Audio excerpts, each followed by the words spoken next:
Well, g'day everybody. Welcome to Progressive Christianity Forum 2025, the March edition, the launch of the new book, The God Who Doesn't Exist.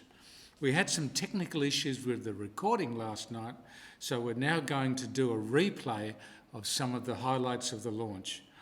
Our first speaker is my dear friend and colleague, Pastor Mike Peach. Mike is a long-time university chaplain, the convener of the Adelaide Bonhoeffer Reading Group, and has been a supporter of PCNet SA for many years. So, ladies and gentlemen, here's Mike.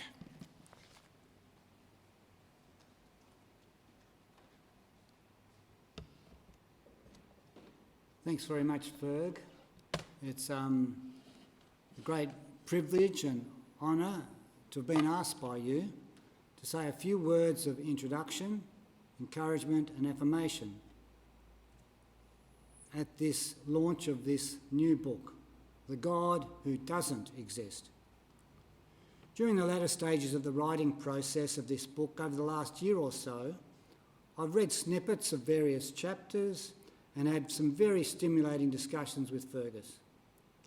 He brings to this work a broad skill set of decades of education, experience, life in the church, wide reading and a keen mind.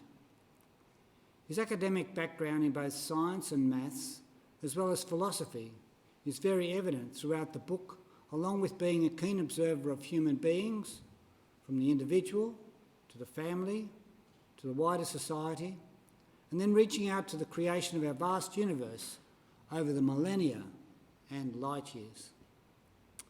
He's also had broad experience in various denominational churches, from the Roman Catholic to the Charismatic and Pentecostal, to the Evangelical and the Progressive Christianity in the Uniting Church. He's also received a dose of Lutheranism through the Bonhoeffer Reading Group, along with his good friend Michael Borges. I believe that this book by Fergus would be highly commended by Dietrich Bonhoeffer as opening us up towards a religionless Christianity beyond the confines of ecclesiological and theological discourse. Fergus seriously engages with our contemporary society of the 21st century, in particular with the Western worldview and with our current younger generation. He upends many theological systems and turns both theology and macro history inside out.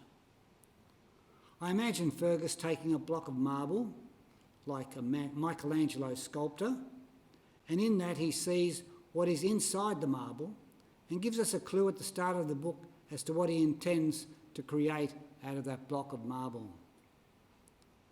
It's this, the form of the liberating gospel which turns us inside out towards God and each other with selfless love. He then starts chipping at the marble block, taking off all sorts of wrong ways that humans have twisted, distorted, and beclouded the gospel of liberating love, God's love, which comes from outside of us. As we go through the book, the chips of the marble, pieces of marble, become more and more until nearing the end of the book, we wonder if there is going to be any of the marble left by the time he finishes his work. This question of what was going to remain of the original marble piece made me read the book faster and more excitedly in the last few chapters, in which he does not stop at anything. Every philosophy, ideas, sectors of the church, lopsided movements that get in the way of the gospel of love is chipped away at without fear or favour. I began wondering what was going to be left out of the marble that he was chipping away at. Elusively, but tantalisingly, he leaves us with the love of God that turns us inside out and invites us to love others and God's creation so that we might all be caught up in a new cosmos with that real God. Fergus also brings to his book his unique and engaging way of naturally writing in a very easy style. Throughout his slim and accessible volume, Fergus engages the reader with his personal manner of speaking, as if involved in a one-on-one conversation with the reader. in a concise and scintillating way, he moves clearly from one argument to another, taking the reader along with him at a good pace, tying together the discussion into a whole thesis. He is rarely turgid or unclear, but explains some very deep theology, philosophy, social theory and insights that can be grasped through everyday examples. I pray that at the start of Lent you might buy this very readable volume and digest it on your Lenten journey, instead of whatever you might have decided not to ingest during Lent. And I know that you will certainly discuss many of these insights with family, friends, and your faith and local communities. And then, having read the book, you will finally pass on your copy to someone else you think might need to be challenged and persuaded by some of the ideas that Fergus is throwing our way. I will leave him now to introduce to you in more detail this powerful little volume. Thank you, Fergus.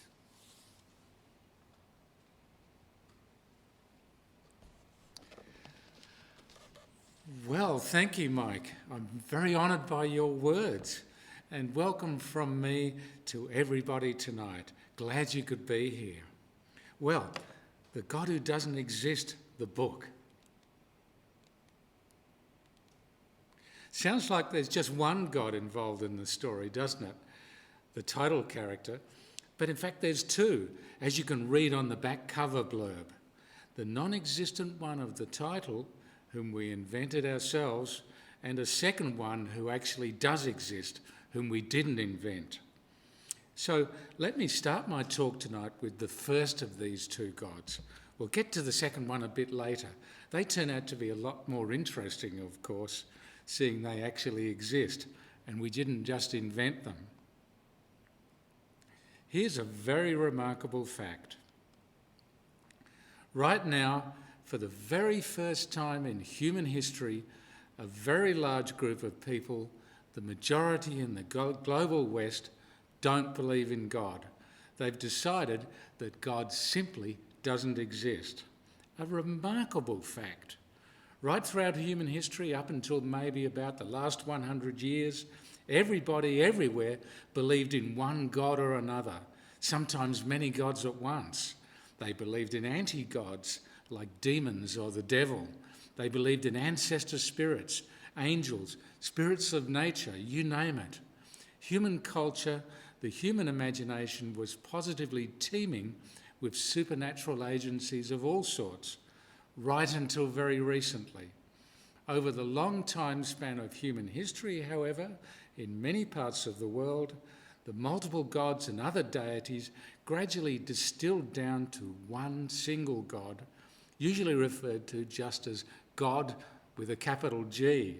Then suddenly, in the last 100 years or so, this one God himself seems to have just popped out of existence. Amazing. How and why did it happen that we live now in a culture which is predominantly, at least in the West, secular, atheist? Well, two very good reasons. The gods and God, here's the first one, the gods and God never really delivered the goods, and they weren't very nice anyway. This was relative to what we typically wanted from them, of course. We wanted them to do things like heal us when we're sick, save us from our enemies, provide our daily bread, help us get that new job we're applying for, set our people free from oppression, alleviate world poverty, things like that. Now, there's nothing wrong with any of these things, except that, do you notice, they're all basically what we want.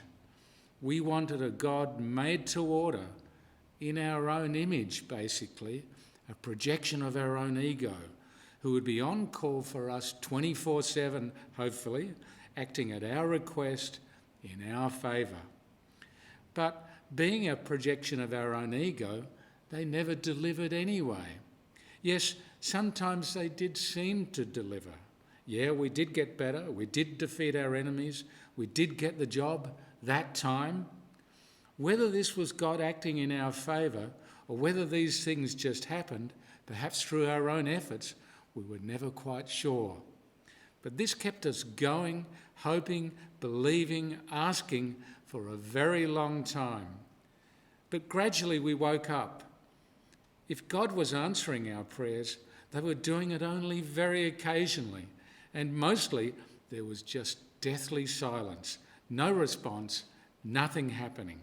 Yes, we woke up, we stopped asking, we realised that God simply does not exist.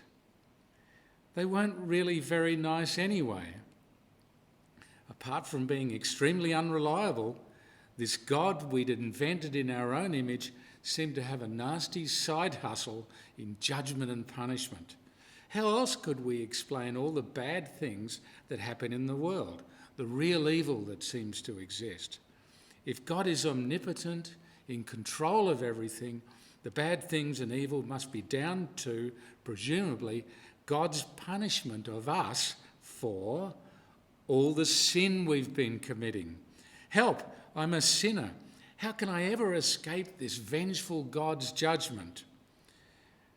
Gradually, however, we woke up to this as well, and we found from it another very powerful motivation for stopping believing in the God or gods that for so long we'd tried to make exist. Now, something else happened simultaneously with this waking up to the non-delivery of goods. The second very good reason we stopped believing in God. Gradually, we learned to deliver the goods ourselves. Human culture and civilization developed. We started getting better at providing for ourselves. We developed language, practical arts, science, technology, industry, medicine, civilization, and in almost no time at all, on an evolutionary scale, we humans ruled the world, lording it over all the other species, undisputed kings of the jungle to this day. More than anything else, in fact, it has been the rise of modern science since the 17th century which has delivered the coup de grace to the old God. Science has opened us up to a radically new evolutionary worldview.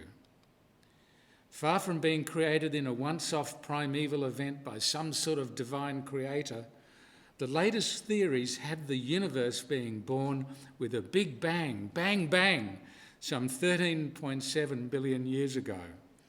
The universe is actually much more like an organism, growing and evolving, apparently under its own steam, than a designed object like a machine which doesn't grow and evolve at all. So, two very compelling reasons why we lost our religion, lost our faith, our belief in God. Welcome to the God who doesn't exist. Yay, we said to ourselves, good riddance to that God. They never delivered the goods and they were never very nice anyway. Now that that imposter is not hanging around anymore, we can get on with continuing to build a great life for ourselves with all the amazing science, technology, civilization that we've developed. Thank you very much. It's wonderful. It's great. But oh, there is a problem, a very big one. Houston, we have a problem. Spaceship humanity is about to self-destruct. Let me put it in perspective. Another remarkable fact: 99% of all living species that ever existed are now extinct. So what makes us think we can dodge that particular bullet? We've been around for about 300,000 years so far, so maybe that's a pretty good innings. Our capacity for self-destruction is unparalleled. Just last century, we had 3 red-hot goes at wiping ourselves off the planet. World War I, World War II, the Cold War. Right now, in the early part of this century, we're facing what my colleague Kim Bills last month at PC Forum described as a polycrisis, a whole cluster of existential threats seemingly conspiring all at once. Human-induced climate change with the threat of catastrophic global warming. Cold War 2.0 with the rise of authoritarian states. A new axis of evil with the real threat of nuclear conflict. Hot war in Ukraine and the ongoing crisis in Israel and Palestine. Continuing refugee crises around the globe. Social, political, economic polarisation in the West. Fear of uncontrolled development of AI. It's all starting to look pretty depressing. No wonder the fastest growing cultural genre is post-apocalyptic dystopia. If climate change or nuclear holocaust or the robots don't get us, a viral pandemic will turn us all into zombies. Welcome to the zombie apocalypse. And here you can see the first ever post-apocalyptic television advertisement for Kia electric cars. Unparalleled capacity for self-destruction. The wonder is that we didn't wipe ourselves off the face of the planet long ago, let alone last long enough to be now facing a polycrisis. Why are we so darn good at self-destruction? Simple. We are the first organism ever to develop the capacity for self-consciousness, the amazing ability to be aware of ourselves as selves and other selves as selves.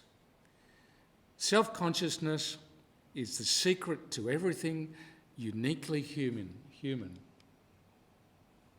Our radical evolutionary X factor. On one hand, it enables us to develop all those things I've just mentioned: language, practical arts, science, technology, industry, civilization, which have enabled us to take over the world. On the other hand, self-consciousness gives us the unique capacity for conscious, intentional, willful, selfish behaviour. Hell's bells, yes, sin.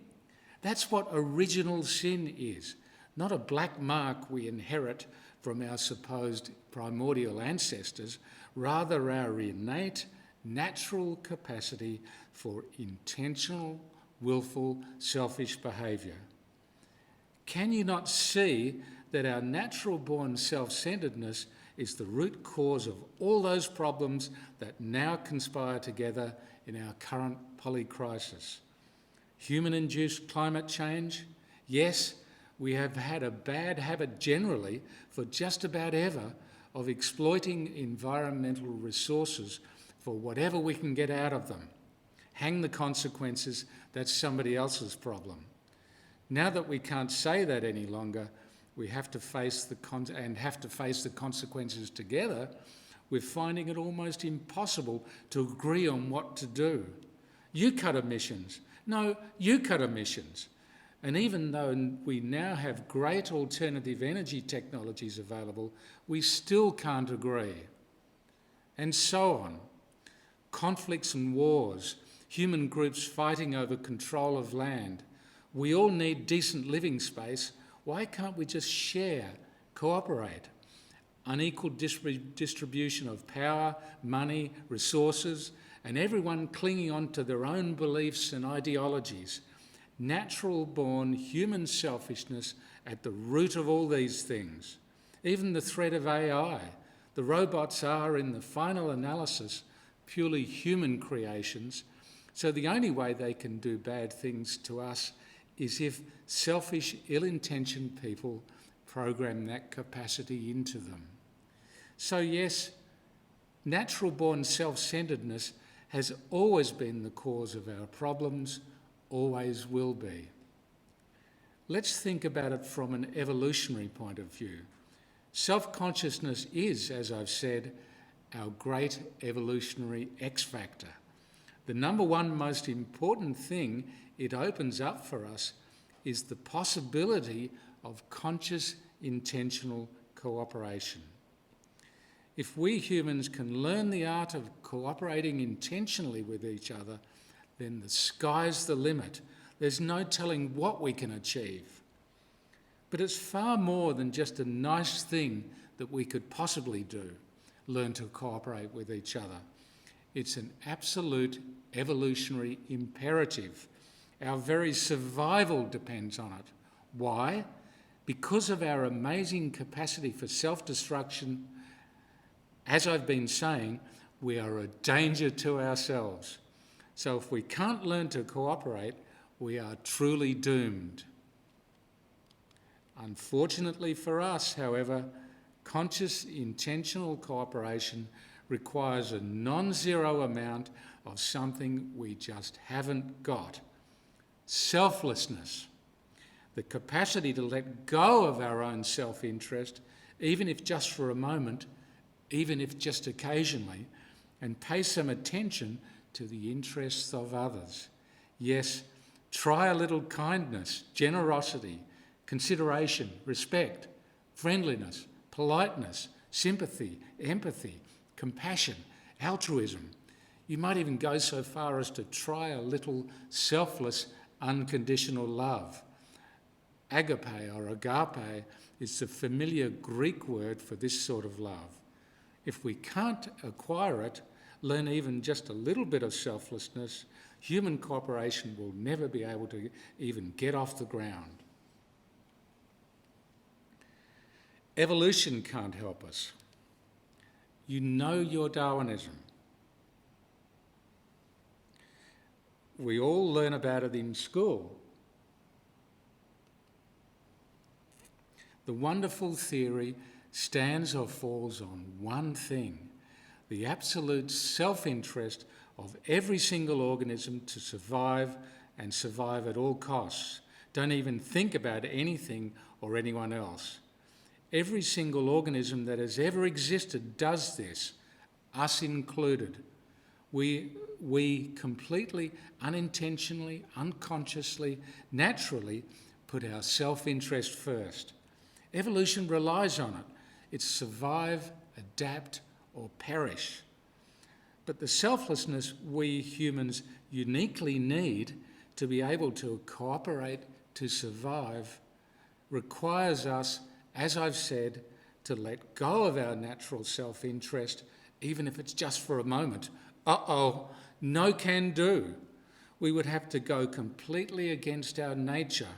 It requires real courage, faith, trust in something beyond ourselves, beyond our own individual lives, something we naturally, inside ourselves, just don't have. So no, we can't evolve our way out of the natural prison of our own self-interest. But, oh yes, we can and have. Somehow, actually, we have escaped the prison of our own self-interest. Miracle of miracles. Virtually every one of us now, here in the 21st century, is capable of some degree of selfless cooperation. All of us are capable of some kindness, generosity, consideration, respect, sympathy, empathy, and so on. Even an occasional little bit of selfless love. And that's why the human race has not just managed to survive, but mostly actually thrive. Even if, yes, we're in a terrible polycrisis right now and could do with an extra big dose of selfless cooperation to get our way out of it. So, miracle of miracles, where did it come from? How did we humans ever start acquiring the capacity for selfless cooperation?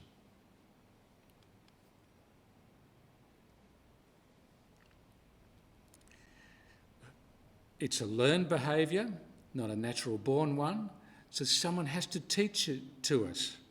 We can never find it inside ourselves naturally, so it must have come from outside of us. Who is the selfless love teacher? Parents, typically. Or it could be grandparents or teachers or other interested parties teach it to little children. Baby humans start out completely self-absorbed. Obviously, they have no self-awareness, no conscious awareness of other human selves when they are first born. Self-consciousness, that peculiar human trait, gradually cuts in. By about age 2.5, correct me if I'm wrong, little humans suddenly start to become very intentional, willful, self-assertive. They want what they want and they want it now. Parents try to go along with this, entertaining, distracting, deflecting them, but inevitably they bump into hard, cold reality, a physical and social world which just doesn't always cooperate with their schemes. Tears, tantrums, sulking invariably ensue. And right here, parents have no choice but to intervene and begin the painstaking teaching of the art of cooperative living in the world, a veritable whole curriculum which continues unabated till the little darlings finally fly the coop many years later. Any day of the week, everywhere around the world, you can see this happening. Parents, grandparents, teachers, other interested parties intervening in the lives of human children to teach them how to practice a little selflessness, how to let go of their self-interest when the need arises in favour of the interests of others, an ability they will never find inside themselves off their own bat. This painstaking intervention, teaching, is the most important task in all of human existence. The very future of civilization hangs on it. Great, and it usually works. But where do parents get the ability to do all this teaching? From their parents, presumably. And their parents, in turn, get it from their parents. And so on, down the generations. Every single human being ever has either got it or not got it by the outside intervention of their parents. All the evidence we have confirms this. There is zero evidence that any human being has ever acquired the capacity for selflessness off their own bat. The intervention, the selfless love teaching, always comes from the outside, from generation to generation. So now, the obvious, amazing question: how did it get into human life in the first place? There must be something or someone outside of humanity, outside of us all, who intervenes to get it all started. Who or what is that? Welcome at last, then, to the God who does exist, who must exist outside of and independently of humanity. The second of the two gods of my book, which we're launching tonight, whose real existence is the only possible explanation for how, miracle of miracles, the capacity for selfless cooperation has managed to get into human life. Oh, but why does it have to be a God? Well, it just so happens that there was always something else we looked to the gods to provide for us. Just go back a slide, I think. And what was that? The something else we looked to the gods to provide for us was, yes, the secrets of the art of successful cooperative living in the world. Human religion, the whole long, crazy, wacky history of it, including Christianity, has always had at the core of it a realisation of our need to get some outside help in learning how to live together cooperatively. That's why we invented the gods and God in the first place. Look at all the dreaming stories of Aboriginal religion, for example. They're all about teaching young people growing up how to live cooperatively in community. The Ten Commandments, the Law of Moses, likewise, and so on. All religions have this in common. So, somewhere amongst all the alleged supernatural agencies of historical religion, all the ancestor spirits, gods and demigods, there must be, well hidden obviously, hard to find probably, the real God who exists, whom we so desperately need to teach us how to live and love effectually together. This puts a completely different complexion on things. Everything changes when you ditch the God who doesn't exist and go searching for the God who does.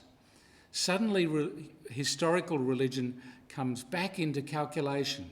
We need to re-evaluate it, reinterpret it, in terms of our urgent evolutionary need to develop some facility in the art of selfless cooperation. That's what this little book is about, in fact. An introduction, a first go at it. Specifically, in the book, I go looking for the God who exists through one particular religious tradition, the Judeo-Christian. What do I find? Well, you'll read all about it in the book. But in a nutshell, I find a radically different theology. So different that I call it, playfully, anti-theology, conventional theology in reverse, anti-clockwise theology. It's evidence-based. Don't start by assuming God exists. Look for evidence first. It's evolutionary theology. Don't make creationist assumptions. There are lots of interesting results, but my approach, I have to say, makes a big mess of traditional church doctrines because they invariably are based on a creationist worldview. You'll be able to read my reinterpretation of the garden story, for example, which occurs at a key point in the book, in the chapter entitled, "What's so original about sin?" That's, of course, what the front cover illustration of the book is alluding to. But at the centre of it all, I find the same remarkable historical figure, Jesus of Nazareth. The wandering preacher, religious dissenter, kind, humorous, passionate, miracle-working, at first adored and feted by the masses who claimed him as the Messiah who would save them from the Romans. You know the story. Then vilified, rejected, tortured and executed by the same Romans. His message somehow, miraculously, however, took root. And what was his message? Well, I think you know that too. Love your enemies. Turn the other cheek. If someone asks for your cloak, offer them your shirt too. Love your neighbour as yourself. Often expressed indirectly in parables, but unmistakably pointing to the very thing we've been talking about, the art of selfless cooperation in community, and frequently referring to an enigmatic kingdom to come, a kingdom of God or of heaven, which the poor and meek would inherit, not the rich and powerful. The kingdom. What in the world is it? It's commonly identified, in fact, with three different things. Firstly, a happy afterlife, a heavenly place we go to when we die if we've been good. Secondly, the Christian church, the grassroots movement of small communities founded by the first followers of Jesus, who gradually morphed into the social mega-institution we know today as the church. Thirdly, the kingdom of God is within you. It's an interior psychological state of selflessness. It is all these things, of course, but in an evolutionary worldview, the kingdom is best understood in terms of metanoia. The Greek word in the New Testament translated as repentance or conversion, referring to the inner transformation of a person from a natural-born state of self-centeredness to one of very unnatural selflessness, producing what you might call Humans 2.0, a new and greater form of humanity. In these terms, the kingdom is the gradual spreading of the metanoia to all humanity, an objective state of human relationships in the world, growing now all around us based on selfless cooperation. The very thing the hypothetical God who exists, the second of the two gods in my book, appears to have set out to download into humanity. The kingdom is, therefore, a perfection of the ideal of, dare I say it, democracy, a mode of social and political organisation in which all people freely set aside their self-interest in favour of the good of all. Finally, back to where we started, the remarkable rise of secular atheist culture in the world in the last 100 years or so, and the incredible polycrisis we're now in, generated ultimately by basic human, natural-born self-centeredness, our unparalleled capacity for self-destruction. You see the problem. The source of selflessness, the God who exists, seem to have disappeared completely in a puff of smoke, right now when we need them the most. Or have they? Read on.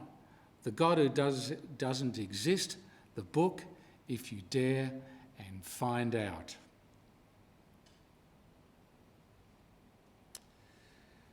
So, thank you. That's the end of my talk.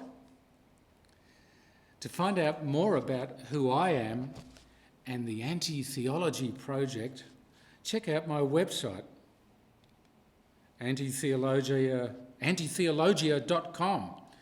Just search for my name and you'll quickly find it. The book itself can be ordered online through the ATF Press website.